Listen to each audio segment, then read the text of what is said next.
I said, now, if we get caught, what will happen to me? They said, oh, you'll get deported in 24 hours and we'll go to prison for 3 years. I said, you're kidding. How many of you have been in prison for your faith? Out of 22, 18 raised their hands. I thought, no way.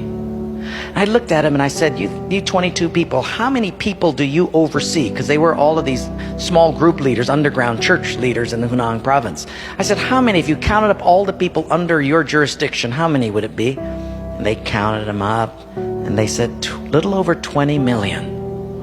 I said, what? See, we forget there's 1.3 billion people in China. This is crazy.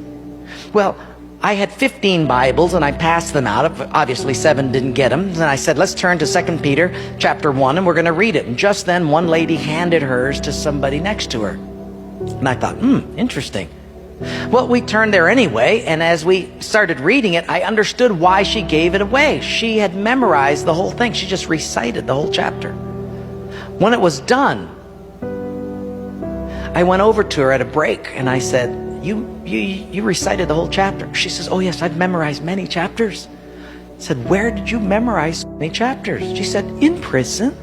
I said, you have much time in prison. So I said, but don't they confiscate the Bible? She said, yes. So people bring in scriptures written on pieces of paper and they bring it in.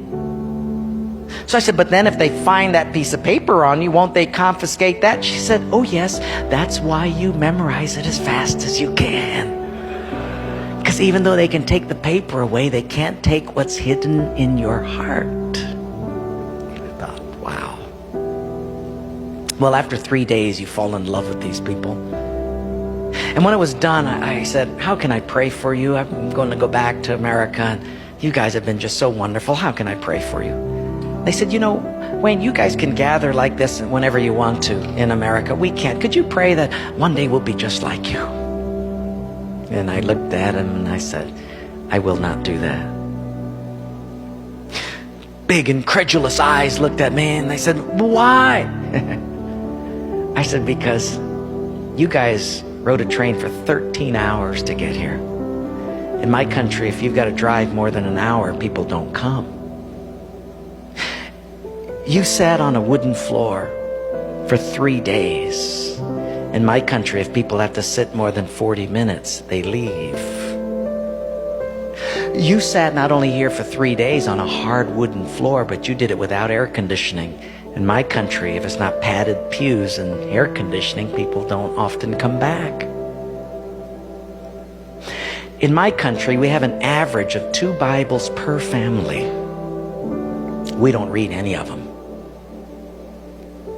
You hardly have any Bibles, and you memorize them from pieces of paper.